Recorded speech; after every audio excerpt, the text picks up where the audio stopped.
اور اس کو کامیاب بنانا اس لیے خصوصی ہدایت جاری کی گئی۔ پھر دوسرا، پشاور سے مینا خان افریدی کی قیادت میں ان کے حلقے کا قافلہ مردان جلسہ کہا گیا۔ اگر مینا خان افریدی اپنے ہی حلقے سے 300، 400، 500 لوگ لے کر اڈیالہ چلے جائیں تو میرا خیال ہے کہ اس میں کوئی قباحت نہیں ہوگی۔ پھر کرک خورشید خٹک کا عظیم الشان قافلہ بھی مردان جلسہ گاہ کی جانب روانہ ہوا۔ یہ جس طرح ٹکرز آئے نا، میں اسی طرح آپ کے سامنے رکھ رہا ہوں کہ کس طرح سے اس کو بیان کیا گیا ہے سوشل میڈیا پر اور ان کے اپنے گروپس کے اندر۔ پھر راولپنڈی سے بھی تحریک انصاف کے کارکنان مردان جلسے کی میں شرکت کے لیے روانہ ہوئے۔ راولپنڈی سے جی اس سے پہلے بھی لوگ شامل ہوتے ہیں، لیکن یہ جو 70,000 عہدیداروں کی بات ہو رہی ہے ان میں سے کتنے آتے ہیں، یہ اہم سوال ہے جو علیمہ خان نے اٹھایا۔ اور رشکئی انٹرچینج پر نارتھ پنجاب کا کیمپ اور نارتھ پنجاب سے آنے والے کارکنان وہاں پر اکٹھے ہوئے اور پھر وہ قافلے کی شکل میں مردان جلسے کی طرف گئے، تو یہ لوگ بھی اڈیالہ کی طرف جا سکتے تھے، یہ بھی ایک اہم سوال ہے۔ سندھ سے تحریک انصاف کے کارکنان مردان جلسے میں پہنچے۔ اڈیالہ کے باہر مینا خان افریدی کے قیادت کے اندر بھی قافلے اس سے پہلے بھی گئے، لیکن یہ قافلے 10,000 جب علیمہ خان کوئی کال دیتی ہیں تو اس کے اوپر عمل کیوں نہیں کیا جاتا، یہ بنیادی سوال ہے۔ اب کارکنان جو وہاں پر موجود تھے انہوں نے قیادت سے یہ سوال کیا اور وہاں پہ نعرے بھی لگے ہیں جی، اور نعرے کیا تھے کہ ایک تو آپ اگر یہ قافلے اتنی بڑی تعداد میں آپ مردان میں اکٹھے کر سکتے ہیں اور اس جلسے کا کوئی خاص فائدہ بھی نہیں ہونا، اسے پولیٹیکلی پوائنٹ سکورنگ کرنے کے لیے آپ اس کو کر رہے ہیں، اپنی بقا کی جنگ لڑ رہے ہیں۔ پاکستان کی حکومت کو اور طاقتور حلقوں کو معلوم ہے کہ آپ کی حیثیت کیا ہے۔ اگر ان کو آپ کی حیثیت اور آپ کی طاقت کا اندازہ نہ ہوتا، عمران خان کی طاقت کا اور جمہوری قوت کا اندازہ نہ ہوتا، تو وہ 2024 کے الیکشن کو کبھی بھی الٹا کر نہ رکھتے، 17 سیٹوں والوں کو حکومت نہ دی جاتی، اتنا بڑا جھلو جو پھیرا گیا، فارم 47 کی حکومت بنائی گئی، یہ کام کبھی بھی نہ ہوتا۔ انہیں آپ کی طاقت کا بھی اندازہ ہے، آپ کی جمہوری کوششوں کا بھی اندازہ ہے، اس لیے آپ کے خلاف یہ سب کچھ ہوتا ہے۔ تو مقبولیت کا جو آپ بات کرتے ہیں نا کہ آج بھی عمران خان مقبول ہے اور ہم ثابت کریں گے، یہ میرا خیال ہے کہ اس جملے بازی کی ضرورت نہیں تھی۔ پاکستان میں جن کو آپ نے دکھانا ہے، جن کے ساتھ ٹکر ہے، جن کے ساتھ لڑائی ہے، انہیں بخوبی عمران خان کی طاقت کا، عمران خان کی جو پولیٹیکل ویلیو ہے اور پاکستان میں جو جمہوری ان کی ویلیو ہے اسے وہ بخوبی واقف ہیں۔ اب اس قافلے کا اور جو قافلے مختلف علاقوں سے گئے، جو مینا خان افریدی اور سہیل افریدی کی قیادت میں نکلے، اگر ان کا رخ اڈیالہ کی طرف ہو جاتا تو اس سے بڑا کوئی سرپرائز نہیں ہوتا۔ لیکن پاکستان تحریک انصاف جو اس وقت ہے اچکزئی صاحب کے ہاتھوں میں، علامہ راجہ ناصر عباس اور کچھ پراکسیز کے ہاتھوں میں اس وقت یرغمال ہو چکی ہے، اور میں اب ان تمام لوگوں کو قابضین کہتا ہوں۔ دوستو، اچکزئی صاحب نے شرکت نہیں کی، خبر اب یہ بھی آ رہی ہے کہ اچکزئی قیادت سے ناراض ہیں۔ مردان میں ہونے والے پی ٹی آئی کے جلسے میں قومی اسمبلی میں اپوزیشن لیڈر محمود خان اچکزئی شرکت نہ کرنے کا امکان، اور پی ٹی آئی ذرائع کے مطابق محمود خان اچکزئی مردان جلسے کے حوالے سے اعتماد نہ لینے پر تحریک انصاف کی قیادت سے نالائن۔ دیکھیں، یہ ان کے دادا ابو کی جماعت تو نہیں تھی کہ ایک مینڈیٹ عمران خان کو پاکستان کی عوام نے دیا۔ اب اچکزئی کیا چاہتے ہیں؟ اچکزئی صاحب یہ چاہتے ہیں کہ چونکہ میں اپوزیشن لیڈر بن گیا تو شاید یہ جماعت بھی اب میری ہے اور میرا اس پہ قبضہ ہو جائے گا۔ ایسا نہیں ہوگا۔ یہ جو کوششیں اور یہ جو پوری عمران خان کی جو جستجو ہے پچھلے 30 برسوں کی، 29 برسوں کی، یہ عمران خان کی کوششیں تھیں، اچکزئی کی کوششیں نہیں تھیں۔ اچکزئی جیسے دوست جو ہیں ہمارے اس جماعت کے اندر بہت سارے آپ کو پہلے بھی ملیں گے، اور ان کی بھی یہ کوشش رہی، بھرپور کوشش رہی کہ کسی طرح جماعت کے اوپر قبضہ کر لیا جائے۔ ایک نے تو کر لیا ہے اور وہ سمجھتا ہے کہ یہ اس کا بون رائٹ ہے اور وہ اس کرسی پہ ہمیشہ بیٹھا رہے گا۔ تو اچکزئی صاحب نے ایک دفعہ پھر اپنی جو بڑھاس ہے وہ اس جلسے میں نہ شامل ہو کر نکالی ہے، اور اچکزئی کو کھڑا ہونا چاہیے پاکستان تحریک انصاف کے ساتھ۔ مقصد تو ایک ہے نا آپ کا، لیکن یہاں پر مقاصد بھی مجھے اب لگتا ہے کہ مختلف ہوتے جا رہے ہیں۔ تو دوستو، آج پاکستان تحریک انصاف کی قیادت سے سوال کیا جا رہا ہے اور ایک حکمت عملی ایکسپیکٹ کی جا رہی ہے۔ لیٹس سی کہ وہ حکمت عملی کیا آتی ہے، لیکن مجھے نہیں لگتا کہ یہ کوئی بڑی حکمت عملی ترتیب دیں گے۔ آج ایک اور پاکستان تحریک انصاف نے کام یہ کیا جی کہ انہوں نے ایک معاشی تھنک ٹینک تشکیل دینے کے حوالے سے کچھ اعلانات کیے، اور اعلانات کیا ہیں پہلے یہ سن لیں اور پھر اس کا ایک انالیسس بھی آپ کے ساتھ شیئر کروں گا کہ تحریک انصاف ایسا کیوں کر رہی ہے اور کیا اس کی ضرورت تھی۔ تحریک انصاف کے سیکرٹری جنرل سلمان اکرم راجہ نے سابق وزیر خزانہ خیبر پختونخوا تیمور علی سلیم جھگڑا کی قیادت میں اکنامکس تھنک ٹینک کی تشکیل دی، جس میں خزانہ کمیٹیوں کے اراکین اور دیگر پارٹی اراکین باہمی مشاورت سے اپنا فیڈ بیک دیں گے اور عام آدمی کی زندگی آسان بنانے کے لیے اکانومی کے بہتر اصول مرتب کیے جائیں گے۔ دیکھیں، یہ کے پی کے لیول تک تو بالکل بات ٹھیک تھی، اور آپ کی کمیٹی ہے، مزمل اسلم صاحب ہے، باقی لوگ ہیں، یہ کام ان کا ہے۔ پاکستان تحریک انصاف ایک نیشنل لیول کی جماعت ہے جی، سب سے بڑی جماعت ہے پاکستان کی، سب سے بڑا آپ کے پاس مینڈیٹ ہے. آپ نے کتنی پریس کانفرنسز کی جس میں پاکستان کی اکنامک جو پالیسیز ہیں اس کے اوپر تنقید کی گئی ہو؟ یہاں پر لوگ پریس کانفرنس اس وقت کرنا اپنا فرض سمجھتے ہیں یا اپنا بورن رائٹ سمجھتے ہیں جب ان کے اوپر تنقید ہوتی ہے. تحریک انصاف کی کوئی پریس کانفرنس آپ کو نظر نہیں آتی پالیسی پر، IMF پر، دیگر معاملات کے اوپر. اور بیرسٹر گوہر میرا خیال ہے کہ اس کو یہ پتہ ہی نہیں ہے کہ اکانومی کیا ہوتی ہے، تو ہم اسے کیا ایکسپیکٹ کریں گے کہ وہ آ کر اکانومی پر بات کرے گا. تحریک انصاف میں باقی لوگ جو ہیں اور ان کی پرائیورٹیز بھی نہیں ہیں. پاکستان تحریک انصاف کی پرائیورٹی نہیں ہے. پنجاب کے اندر اتنی پالیسیز یہ خاتون جو ہے لانچ کرتی ہے، آپ نے کتنی دفعہ ان پالیسیز کو تنقید کا نشانہ بنایا؟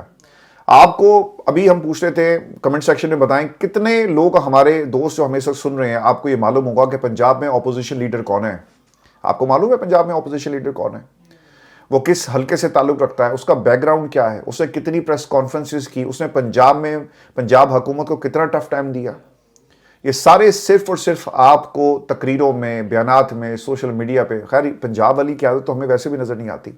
تو میرے بھائی یہ تھنک ٹینک بنانے کی ضرورت نہیں تھی. تھنک ٹینک بنانا ہے تو یہ سوچو، کوئی عملی جامہ پہناؤ اور دیکھو، تحریک چلاؤ کہ عمران خان کو تم نے کیسے باہر نکالنا ہے. اب یہ لوگ نا اپنے آپ کو نا اس جماعت کے اندر ایڈجسٹ کر رہے ہیں. تیمور جھگڑا صاحب جو ہے ان کو بہت پہلے خان صاحب نے کہا تھا کہ آپ اکنامک ٹیم کے اندر شامل کریں. سہیل افریدی آئے، اس نے بھی شامل نہیں کیا. تو اب ایک اکنامک تھنک ٹینک بنا کر شاید ان کو ایک چھوٹی سی ہٹی بنا کر دے دیں گے جہاں سے یہ کچھ اپنی گزارشات جو ہیں وہ حکومت کے سامنے رکھیں گے. لیکن سوال یہ ہے کہ جو مرکز میں حکومت بیٹھی ہوئی ہے ان کی صحت پہ کیا اثر پڑے گا؟ کوئی نہیں پڑے گا. وہ سعودی عرب سے قرضہ بھی لیتے ہیں، وہ سعودی عرب سے پیسے بھی مانگتے ہیں، UAE کو پیسہ بھی دیتے ہیں. کتنی پالیسیز پاکستان تحریک انصاف نے اس سے پہلے جو ہے وہ جاری کی. تو یہ سلمان اکرم راجہ، بیرسٹر گوہر، یہ آپ لوگوں کا کام تھا کہ آپ مرکز میں حکومت کے خلاف پریس کانفرنسز کریں، لیکن کوئی پریس کانفرنس ہمیں ہوتی ہوئی نظر نہیں آتی. اور ویسے بھی پاکستان تحریک انصاف کو جو مینڈیٹ ملا ہے وہ یہ مینڈیٹ نہیں تھا کہ آپ اکنامک تھنک ٹینکس بنا کر بیٹھ جائیں. مینڈیٹ یہ تھا کہ پاکستان میں جمہوریت واپس آئے، عمران خان کے مینڈیٹ کو واپس لایا جائے اور جو حقیقی نمائندے ہیں ان کو پاکستان کے اندر جو ہے وہ موقع ملے. اور خیر اب تو جن کھمبوں کو ووٹ دیا عوام یہ بھی سوچ رہی ہے کہ ہم نے شاید یہ غلطی کی. جن کے پاس مینڈیٹ ہی عمران خان کی رہائی کا تھا وہ آج اکنامک تھنک ٹینک بنانے کی بات کر رہے ہیں.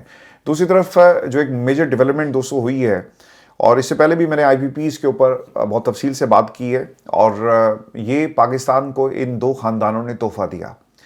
اب ہو کیا رہا ہے؟ پچھلے 30 سالوں کی جو سیاست ہے، آپ ہر چیز کو عمران خان کے ساتھ جوڑتے ہیں، اور ہر حکومت نون لیگ کی ہو یا زرداری کے خاندان کی، جس کے اوپر بھٹو خاندان پہ جس نے قبضہ کر لیا اور اس کی سیاست کے اوپر قبضہ کر لیا، یہ کہتے ہیں جی ہمیں ایک اور اگر اننگ مل جائے اور موقع مل جائے 10 سال 15 سال 20 سال تو ہم پاکستان کے اندر سب حالات ٹھیک کر دیں گے. یہ ان کا بنیادی ڈیفنس ہے جب ان سے ان کی کارکردگی کے بارے میں سوال کیا جاتا ہے.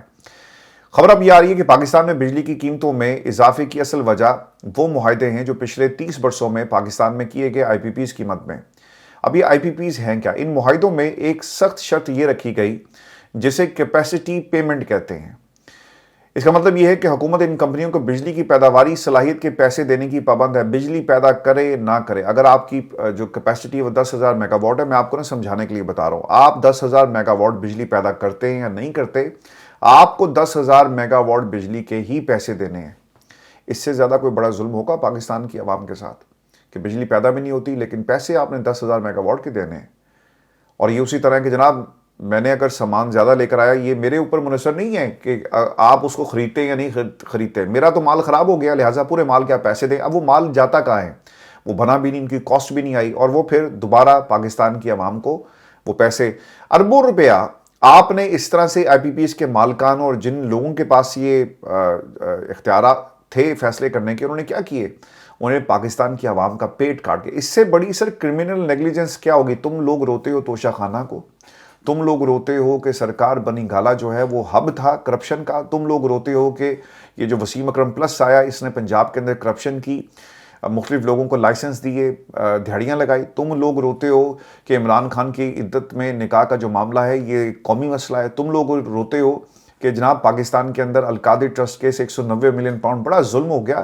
اصل تو دن کی روشنی میں جو ڈاکہ ڈالا جا رہا ہے وہ یہ ہے کہ IPPs پچھلے 30 سالوں سے پاکستان کی عوام کو لوٹ رہا ہے. کبھی کسی نے سوال کیا؟ دوستو پاکستان کی عوام کا مسئلہ پتہ کیا ہے؟ یہ اپنے حقوق کے لیے